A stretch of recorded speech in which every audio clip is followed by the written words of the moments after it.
अस्सलाम वालेकुम व्यूअर्स। मैं हूं आपका host own Ali one point के साथ। Viewers, recently Islamabad Centaurus mall में आग लगने का वाक़या पेश आया। इसी वाक़े से रिलेट सबसे ज़्यादा अगर किसी को किया गया तो वो पाकिस्तानी आर्टिस्ट सैयद साइम है, जिसकी वजह उनके कुछ ग्राफिक्स बनाना है। सैयद साइम हमारे साथ मौजूद हैं।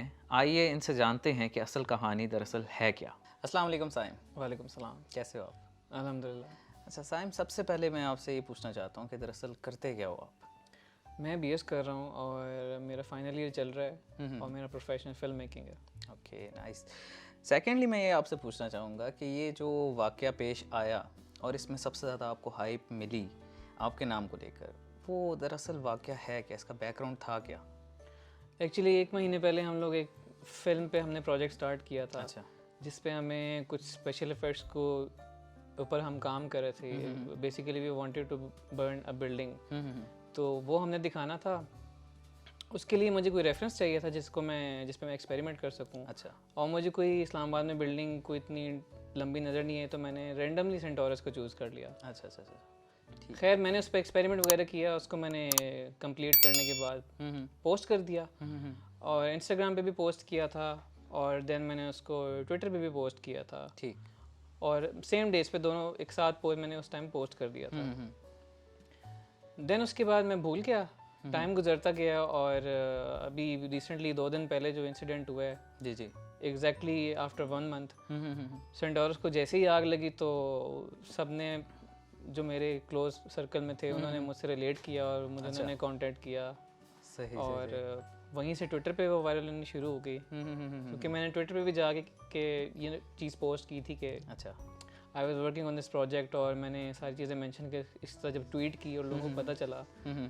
तो वहाँ से लोगों ने एक ये परसेप्शन बना लिया कि इसने ये चीज़ प्रेडिक्ट की थी और ये हो गई। अच्छा। बेसिकली प्रेडिक्शन वाली कोई चीज़ नहीं थी, अच्छा। हुआ वही था जो मैंने आपको बताया है। ठीक ठीक ठीक। यानी कि आपने वो अपने सिर्फ काम के लिए बनाई थी, कोई एज अ प्रोडिक्शन वगैरह मैं आपने नहीं लिया? हाँ एग्जैक्टली हम अपने प्रोजेक्ट पे काम कर रहे थे। ठीक ठीक ठीक। उससे ज़्यादा जो बाकी हाइप क्रिएट हुई है वो मीम्स की वजह से भी हुई है। लोग थोड़ा इसको मीम्स की तरफ ले गए थे, उसको फ़नी बना लिया था। सही सही सही सही। तो ये जब वायरल हुई तो आपके क्या तासुरात थे उसके बारे में, कि यानी कि आपको डर नहीं लगा? क्योंकि ज़्यादातर इस तरह के मामला जब होते हैं तो पुलिस वगैरह आपको शक की निगाह से, या फिर जिस तरह की एजेंसीज होती हैं, या आपको शक की निगाह से देखने लग जाती हैं। आपको इस तरह कुछ फील हुआ था? अच्छा, मैं पोस्ट करने के बाद चला गया था अपने दोस्त के साथ बाहर और आई थिंक 2-3 घंटे बाद जब मैं वापस आया और मैंने अपना इंटरनेट ऑन किया अच्छा। तो मुझे इस तरह ढेर सारे नोटिफिकेशंस आने स्टार्ट हो गए। तो मुझे समझ नहीं आई ना पहले हुआ क्या है। अच्छा। तो जब मैंने खोल के देखा तो वो पोस्ट मेरी वायरल हुई हुई थी, उसकी रीट्वीट्स हो रहे थे बार बार। अच्छा। और पहले थोड़ा सा तो एकदम से मैं भी शॉक में आ गया जब मैंने मैसेजेस देखे तो लोगों ने मुझे उससे रिलेटेड मैसेजेस भी किए हुए हैं। तो थोड़ी देर के लिए मुझे डर लगा था, लेकिन ये है कि फिर मैंने अपने आप को तसल्ली दी कि नहीं यार ये कॉन्फिडेंस है और इसमें सॉरी इसमें मेरी कोई गलती नहीं है। अच्छा साइम, मैंने एक चीज़ देख रहा था मैं कि आपके रीट्वीट्स बहुत ज़्यादा हुए, आपके फॉलोअर्स भी काफ़ी बढ़े हैं। तो इस बारे में लोगों का परसेप्शन क्या था, क्या रिस्पॉन्स था उनका? लोगों का काफ़ी मिक्स्ड जो थे वो रिव्यूज़ आ रहे थे लोगों के, क्योंकि मैं ख़ुद भी अब एक मीडिया इंडस्ट्री से बिलोंग करता हूँ, तो मुझे इस चीज़ का अंदाज़ा है कि आप एक दफ़ा सोशल मीडिया पर चले जाते हो तो आपकी प्लेट कभी भी 100% क्लीन नहीं हो सकती। तो हमेशा मिक्स्ड रिव्यूज़ ही आते हैं। मुझे बहुत रिव्यूज़ भी आए और बहुत बुरे रिव्यूज़ भी हमें बहुत ज़्यादा आ रहे थे और अच्छे रिव्यूज़ भी आए। इनफैक्ट ये कि लोगों ने मैसेज करके भी अप्रिशिएट किया हुआ था। तो काइंड ऑफ मिक्स्ड रिव्यूज़ थे। अच्छा। लेकिन एक चीज़ मैं नोटिस कर रहा था कि एक मिसकंसेप्शन जो थी वो सोशल मीडिया पे क्रिएट हो रही थी ये प्रेडिक्शन के वर्ड को लेके, क्योंकि कुछ ऐसे पेजेस थे जिन्होंने प्रेडिक्शन का वर्ड यूज़ करके मेरी न्यूज़ को चलाया हुआ था। सही सही सही। और उस वजह से जो थे वो लोगों को मिसलीड हो रहे थे उसकी वजह से। तो इस वजह से मेरे ख्याल से कुछ नेगेटिव आ रहे थे। ठीक। दूसरा मैं कुछ ये रीज़न भी है जितनी मुझे समझ में आती है कि हमारे कंट्री में जो ये जो फिल्म मेकिंग की फील्ड है इसका थोड़ा स्कोप थोड़ा सा अंडररेटेड है। अच्छा अच्छा अच्छा अच्छा। क्योंकि लोग बेशक फिल्म्स देखते तो हैं लेकिन लोगों को फिल्म मेकिंग के बारे में नहीं पता। लोग कम जानते हैं, इस प्रोफेशन के बारे में लोग कम सुनते हैं, क्योंकि शायद इस प्रोफेशन में हैं ही बहुत थोड़े लोग। तो ये एक वजह थी कि लोग इस चीज़ को समझने में लोगों को मुश्किल हो रही है कि ये भी एक प्रोफेशन है और ये मैं जो भी कर रहा हूँ ये मेरी जॉब है। अच्छा साईं, मुझे ये बताओ आपके, मैंने एक चीज़ नोटिस कर रहा था मैं, कि मैंने आपकी आईडी के नाम जाके जब देखे, क्योंकि ज़ाहिर सी बात है आप इतने वायरल और आप को लोग अब जानते हैं अच्छे से, तो मैंने जाके जब आपकी प्रोफाइल को वॉच किया तो उसके बीच में मुझे ये नज़र आया कि आपका नाम साईं बाबा के नाम से है। तो इसके अंदर कोई अंतर्यामी बाबा भी शामिल है या फिर ये वैसे ही एक नाम रखा नहीं, आपने? ऐसी कोई बात नहीं है। आप अगर मेरी बिल्कुल जो सबसे अर्लीस्ट पोस्ट है, फर्स्ट पोस्ट को भी जाके देखें तो मेरा तब से मेरा नाम साईं बाबा ही है। वहाँ पे लोगों कमेंट्स में जाके साईं बाबा वहाँ पे लोगों ने लिखा हुआ है। और मुझे पता है, मैं इसके बारे में कुछ कह नहीं सकता। एक तरीके से शायद थर्ड कोइंसिडेंस हो गया बीच में। बिल्कुल ऐसे ही है। बाकी ये कि ये बाबा शाबा वाला कोई ऐसा सीन नहीं है। और लोगों ने मुझे वाकई असली का बाबा समझना शुरू कर दिया है। पहले उन्होंने जलते हुए देखा है, साथ उन्होंने देखा है बाबा भी लिखा हुआ है, प्रेडिक्शंस कर रहा है। तो उन्होंने अच्छा, फिर चलें अगली बात की तरफ आते हैं कि ये तो सारी बातें हुई, लोगों ने आपको कोई मतलब जो जगह वो नापसंद करते थे या फिर कुछ उन्हें डिसलाइक करते थे वो किसी को, तो इस तरह की कोई तस्वीर, कोई इस तरह की जगह आपको मिली हैं कि जिसको वो कह रहे हैं कि आग लगाएं या कुछ करें, क्योंकि उनके मुताबिक तो आप जो करते हैं वो हो जाता है? बिल्कुल, ये कमेंट स्टार्ट ही यहाँ से हुए थे। अच्छा।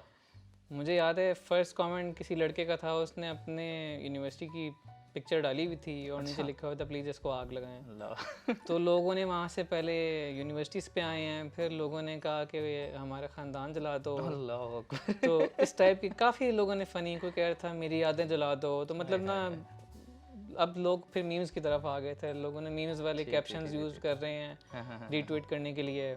सही। तो शायद इस वजह से भी रीट्वीट ज़्यादा हुए हैं, क्योंकि लोगों ने देखा कि एक ट्रेंड बना है कि ये चीज़ रीट्वीट करके जलाने की बात हो रही है। तो लोगों ने रीट्वीट करके कुछ ना कुछ फिर जो भी उनको दिल चाह रहा था जलाने का, उन्होंने उसको लिख के और रीट्वीट कर रहे थे। ठीक। और उसके अलावा मुझे बाकायदा इनबॉक्स भी आए हैं और कुछ लोगों ने मुझे एक से ज़्यादा भी तस्वीरें भेजी हैं, 6-6 7-7 तस्वीरें भी भेजी हैं कि कॉलेज की, कि प्लीज़ इसको जला दो। बेशक वो इवन के पे करने के लिए था। अल्लाह अकबर।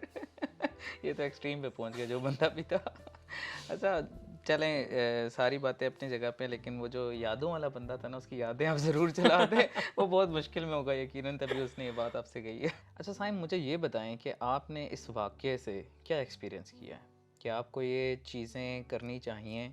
ये मतलब दो कैटेगरीज आ गई हैं, आपको ये चीज़ें करनी चाहिए, फिर सेकेंडली कि लोगों ने जिस तरह से इसको शेप दिया और ये सारी बातें जिस तरह से हुई, उससे आपने सीखा क्या है? मैंने इससे बहुत सारी चीज़ें सीखी हैं। सबसे पहले तो मैं ये कहना चाहूँगा कि मीडिया, क्योंकि मैं अब मीडिया में पहले शायद इस तरह से इन्वॉल्व नहीं हुआ। पहले तो हम बैक एंड पे ही काम करते रहते हैं, लेकिन अब मुझे जो एक थोड़ा सा टेस्ट मिला है फ्रंट पे आने का, उससे मुझे ये अंदाज़ा हुआ है कि अब मीडिया के आगे इसका सर्वाइव करना बहुत मुश्किल है, जो मीडिया की जो पावर है।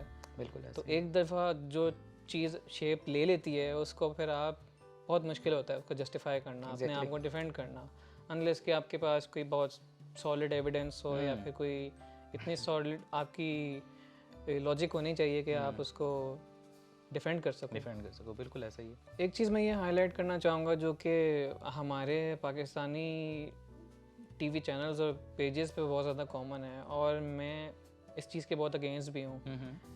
वो ये कि अपनी रेटिंग्स और फ़ायदे के लिए चीज़ों को बहुत ज़्यादा वो लोग मॉडिफाई कर देते हैं, न्यूज़ को, और इतनी क्लेवरली करते हैं कि अगला इंसान मैनिपुलेट हो भी जाता है using words and using different visuals. Even thumbnails तो बहुत मतलब कॉमन सी चीज़ है। सही। तो मेरे साथ भी कुछ ऐसा इंसिडेंट हुआ है कि पेजेस ने फॉल्स स्टेटमेंट्स यूज़ किए हैं, या उनको फॉल्स कह भी नहीं सकते, वो लिखी इस तरह से गई हैं कि लोग मैनिपुलेट हो जाएं। हाँ बिल्कुल यही बात है। जैसे कि ये प्रेडिक्ट वाली बात थी। तो मैंने तो अपनी वीडियो में पहले क्लियर भी किया था, इससे पहले जो मैंने एक इंटरव्यू दिया था कि प्रेडिक्शन वाली ऐसी की बात नहीं है, लेकिन उन्होंने फिर भी ऐड की थी इस चीज़ को, बाद में उन्होंने कोट किया था। यानी कि अपनी रेटिंग के लिए उन्होंने ये काम कर दिया। उन्होंने बिल्कुल ये काम कर दिया। सही। और मेरा वो लिटरली लाइक बड़े नेशनल लेवल पे वो मेरा पहला बड़ा इंटरव्यू ही था, तो मुझे इस चीज़ का आइडिया नहीं था। तो वो जब बाद में अपलोड हुआ है और उसके बाद मुझे पता चला है, लोगों ने मुझे भेजा है, तो वहाँ पे उन्होंने उस इंटरव्यू में वॉइस ओवर भी ऐड किए हुए थे और काफ़ी चेंजेस वगैरह किए हुए थे। अच्छा अच्छा। तो उसके बाद मैं थोड़ा सा अलर्ट हो गया कि हाँ अच्छा यार ये भी तरीका है कि फ्रंट पे कुछ और है, बाद में कुछ और हो जाता है। बिल्कुल बिल्कुल बिल्कुल। यानी कि उन्होंने उसको अपनी तरह से शेप कर दिया। अपनी तरह से शेप कर दिया और उस पर व्यूज़ भी बहुत ज़्यादा आ रहे थे अच्छा। उनकी कंपैरेटिवली जो बाकी वीडियोस हैं। हाँ हाँ हाँ। और एट द एंड वो चीज़ मुझे ही कॉस्ट कर रही थी, उस पर नेगेटिव कमेंट्स भी आ रहे थे। तो बीच में एक टाइम ऐसा आया था कि जब मैं मेंटली थोड़ा स्ट्रेस में आ गया था कि मतलब यार ये क्या हो रहा है, ये क्या हो रहा है, और मतलब ना मैं थोड़ा सा मैंने एंजाइटी मेरी हुई थी। फिर बाद में मैंने अपने आपको समझाया है कि नहीं, बाकी जितने भी कमेंट्स आ रहे हैं उनको मैं ना देखूं, पॉजिटिव साइड पे देखूं। बिल्कुल ऐसा ही है। क्योंकि शायद मैंने अभी आपके सामने पहली बात ही मैंने ये की थी कि मीडिया पे आने के बाद क्लीन स्लेट किसी की भी नहीं होती। बिल्कुल ऐसा ही है। इवन क्या किसी भी पॉपुलर से पॉपुलर हो, चाहे वो पॉजिटिव ही क्यों ना हो, उस पर भी जाएंगे तो उसमें ना कुछ लिखा होगा। बिल्कुल बिल्कुल ये क्योंकि लोग अपने बेड में आराम से लेटे होते हैं और उनको कोई देर नहीं लगती कि वो एक कमेंट लिख के नीचे स्क्रॉल कर देते हैं। और वो जो सारा फिर जो एक इंफॉर्मेशन कलेक्ट होती है ना इकट्ठी, और वो आपके ऊपर आती है, तो वो इम्पैक्ट बहुत बुरा होता है। सही, ठीक ठीक ठीक। चले साइम, सीरियस बातें बहुत हो गई हैं, इसको प्रोग्राम को अब हम वाइंड अप करेंगे एक फ़नी वे में लेके जाके। मैं आपसे ये पूछना चाहता हूँ कि लेट्स सपोज कि आपके पास वाकई में ये ताकतें आ जाएं कि आप कुछ क्रिएट करें, ठीक है, और वो वाकई में हो जाए, तो वो एक चीज़ आप क्या करना चाहेंगे? मैं पाकिस्तान को इतना डेवलप्ड कंट्री बना लूँगा कि लोग बाहर जाना बंद कर दें। क्या बात है, क्या बात है। आजकल सब लोग ही बाहर जा रहे हैं। बिल्कुल यही बात है। ठीक है, चलें, बहुत शुक्रिया आपका नो कि आप हमारे प्रोग्राम में शामिल हुए। नहीं, सो नाइस ऑफ यू, आपने मुझे इनवाइट किया और इतनी डिटेल में एक्सप्रेस करने का आपने मुझे चांस दिया। बहुत शुक्रिया, बहुत शुक्रिया। तो जी व्यूअर्स, ये थी सारे वाक़े के पीछे असल कहानी। अगले प्रोग्राम में एक नए टॉपिक के साथ आपकी खिदमत में फिर से हाजिर होंगे। तब तक के लिए जुड़े रहिए वन पॉइंट के साथ।